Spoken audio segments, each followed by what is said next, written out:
The Galactic Council's emergency transmission blared across every communication channel in human space. It had been 3 decades since Earth joined the interstellar community, labeled as a Class 12 death world, with inhabitants deemed dangerously adaptable by xenobiologists across the galaxy. Admiral Thomas Reed stood on the bridge of the UES Defiant, Earth's flagship vessel. The holographic message from the Council representative, a translucent blue Vexian with 4 arms, repeated for the 3rd time. To all human military forces, the Drakari horde has bypassed our outer defenses. Their swarm approaches Council space. We request immediate assistance from Earth's fleet. You are, forgive us, our last hope. Reed's weathered face remained impassive. The irony wasn't lost on him. For years, many Council species had lobbied to restrict human expansion, citing safety concerns about letting Deathworlders roam freely among civilized species. "Orders, Admiral?" asked Commander Liz Wilson, his second-in-command. Reed turned to the tactical display where 57 human warships waited in formation. Not their entire fleet, but Earth's finest vessels crewed by humanity's best. "Send." The response: "The fleet answers. Coordinates received, ETA 14 hours. Then alert all captains, battle stations." Within minutes, the human armada engaged their jump drives, tearing holes in space-time to reach the besieged Vexian homeworld. On Vex Prime, Council Representative Talon clutched the edge of the command table as another impact shook the planetary defense headquarters. The Drakari insectoid conquerors from the galactic rim had already destroyed 3 orbital platforms. "The human fleet has responded," announced his aide. "They're coming." Murmurs spread through the room. Beside Talon stood General Morix of the Ardelian Guard, whose crystalline features reflected the emergency lighting.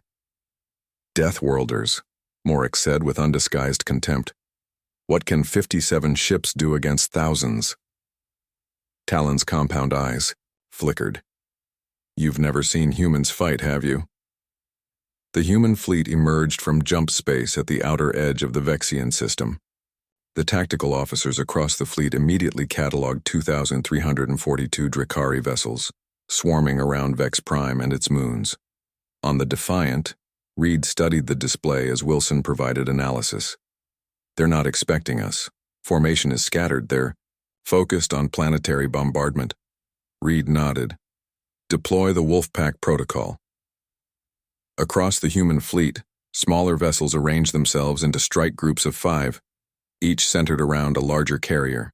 The ship's engines glowed bright as they accelerated toward the unsuspecting Drakari. "All vessels weapons free," ordered Reed. "Remember what we're fighting for." The first sign the Drakari had of human involvement was when 30 of their ships suddenly exploded.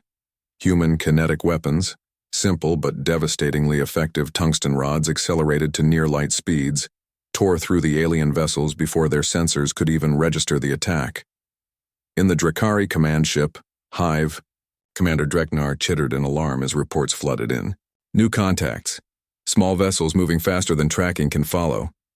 Another officer reported, "They're using unshielded nuclear warheads. Our radiation defenses." The transmission cut as a human strike group targeted the command structure. Inbow. The Vexian Defense Headquarters. Officers watched in stunned silence as the tactical display updated. The human ships moved with terrifying precision, targeting command nodes and heavy weapons platforms first. "They're drawing fire away from our cities," Talon observed. General Morix's crystalline face reflected the changing light of the display. "Impossible. No organic pilot could maneuver like that under those G-forces." "Humans can," Talon replied. "Their homeworld's gravity and their biology allow them to withstand forces that would crush most Council species. And they've had centuries of warfare to perfect their techniques." On the screen, human fighters zipped between larger Drakari vessels, their pilots pulling turns that would kill most other species, delivering pinpoint strikes to engines and weapons arrays. 6 hours into the battle, nearly half the Drakari fleet lay in ruins. The rest had formed a defensive sphere, abandoning their attack on Vex Prime. On the Defiant, Admiral Reed received a transmission. The translator rendered the Drakari commanders chittering into words. "You've violated the Council's ban on certain Weapons technology's human. Your victories are meaningless. Reed's reply was calm. The ban applies to Council species. Earth signed technology restriction treaties, yes, but with specific exclusions for existential threats. Check your records, subsection 47B of the Treaty of Proxima Centauri. We're within our rights. The Drakari commander's mandibles clicked in what the translation software interpreted as laughter. Then why did the Council fear letting your kind spread among the stars? They knew what you were capable of. They feared what they didn't understand, Reed answered. Surrender your remaining forces, and we'll ensure fair treatment under Council law. The Drakari transmission cut abruptly. Moments later, their remaining ships accelerated toward Vex Prime in a suicide charge. All vessels, Reed ordered. Defensive positions around the planet, nothing gets through. The final hour of battle was the most intense. Human ships formed a barrier between the Drakari and Vex Prime, absorbing damage meant for the planet. 3. Human cruisers were lost, their crews sacrificing themselves to stop Drakari ships from reaching the surface. When the last Drakari vessel was neutralized, an eerie silence fell across the system. The human fleet, now reduced to 49 ships, maintained their protective formation around Vex Prime. 1 week later, Admiral Reed stood before the Galactic Council. Representatives from 37 spacefaring civilizations regarded him with a mixture of gratitude and unease. Humanity answered our call when we had no right to expect it, Talon addressed the assembly. They saved not just Vex Prime but potentially all Council worlds from the Drakari threat. General Morix, still recovering from injuries, added reluctantly, their tactics were effective, and they showed restraint where they could have simply destroyed everything. Reed stepped forward. We were called Deathworlders when we joined this council. Yes, Earth is harsh by your standards. It forged us through fire and pressure into what we are.